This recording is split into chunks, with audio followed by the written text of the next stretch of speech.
Assalamualaikum warahmatullahi wabarakatuh. Perkenalkan, nama saya Repi Dwi Putri, mahasiswi dari Universitas Muhammadiyah Tangerang, Fakultas Ekonomi dan Bisnis, Prodi Akuntansi. Di sini saya akan menjelaskan mengenai pelaporan keuangan dan standar akuntansi. Materi pertama yang akan saya bahas yaitu akuntansi dan laporan keuangan. Tujuan akuntansi secara keseluruhan adalah memberikan informasi yang dapat digunakan dalam pengambilan keputusan. Menurut APB Statement Nomor 4 Tahun 1970 yang berjudul Basic Concept and Accounting Principle Underlying Financial Statement of Business Enterprise, akuntansi adalah sebuah aktivitas jasa di mana fungsinya adalah memberikan informasi kuantitatif, terutama informasi mengenai keuangan dan entitas ekonomi yang dimaksudkan akan menjadi berguna dalam pengambilan keputusan ekonomi atau dalam membuat pilihan di antara berbagai alternatif yang ada. Ada banyak pihak yang memberikan pandangan terhadap beberapa mengenai akuntansi, yaitu akuntansi sebagai ideologi, bahasa, catatan historis, realita ekonomi, sistem informasi, komoditas, pertanggungjawaban, dan teknologi. Yang pertama yaitu akuntansi sebagai suatu ideologi. Akuntansi dianggap sebagai suatu alat untuk melegitimasi keadaan dan struktur sosial, ekonomi, dan politik kapitalis. Bahkan menurut Karl Marx, akuntansi merupakan bentuk kesadaran yang palsu dan merupakan alat untuk memistikan, bukan memberikan informasi yang benar tentang hubungan sosial yang membentuk lembaga produksi. Ideologi kapitalis telah menyebarkan paham bahwa yang menjadi penggerak produksi adalah pemilik modal, sedangkan menurut Karl Marx adalah bahwa pekerjalah yang seharusnya dianggap sebagai penggerak dan pemilik faktor produksi, yang pada akhirnya memiliki hak untuk menikmati hasil produksi. Organisasi dibentuk dari sekumpulan manusia. Misi dan tujuan organisasi disesuaikan dengan sikap hidup dan filosofi dari manusianya selaku pembentuk organisasi. Kemudian yang kedua yaitu akuntansi sebagai bahasa bisnis. Akuntansi sering dianggap sebagai bahasa bisnis yang fungsinya adalah untuk mengomunikasikan informasi mengenai perusahaan kepada pihak-pihak yang berkepentingan atau stakeholder. Lewat bahasa bisnis akuntansi inilah pihak-pihak yang memiliki kepentingan terhadap perusahaan dapat memperoleh gambaran mengenai kondisi keuangan dan hasil kinerja perusahaan. Kemudian yang ketiga yaitu akuntansi sebagai catatan historis. Akuntansi dianggap sebagai wahana untuk memberikan gambaran tentang sejarah organisasi dan transaksi yang dilakukannya dengan lingkungannya pada masa yang telah lewat.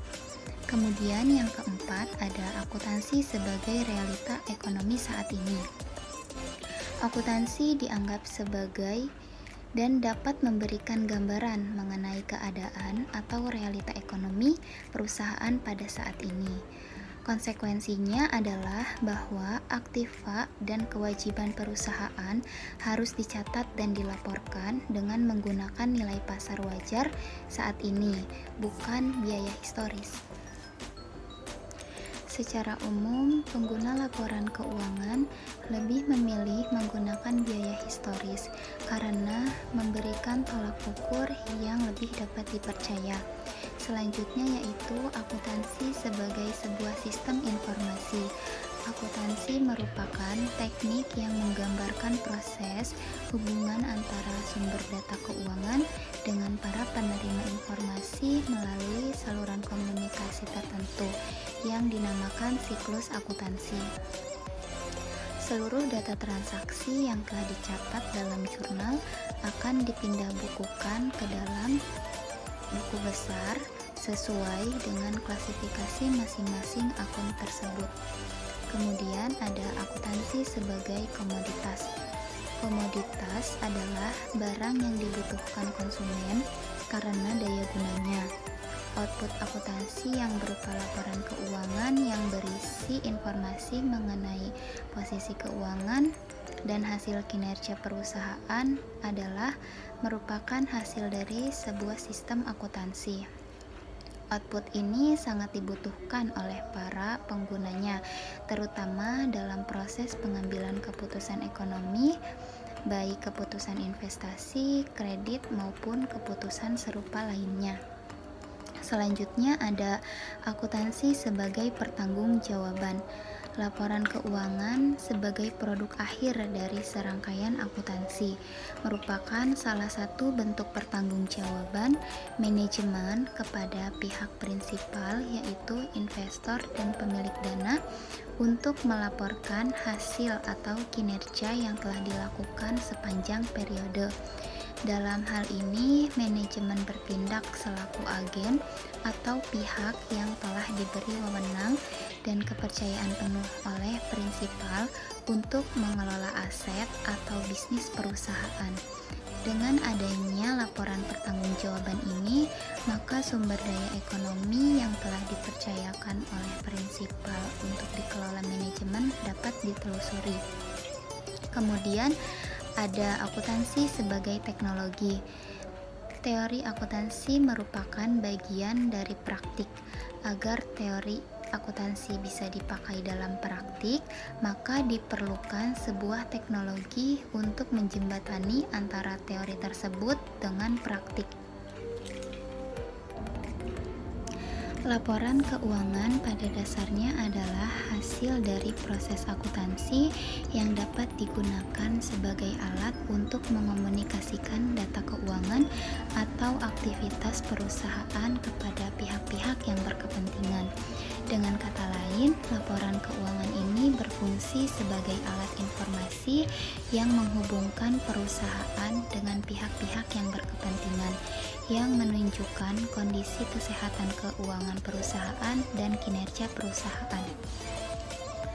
Tujuan khusus laporan keuangan menurut APB Statement nomor 4 adalah menyajikan posisi keuangan, hasil usaha, dan perubahan posisi keuangan lainnya secara wajar dan sesuai dengan prinsip-prinsip akuntansi yang berlaku umum.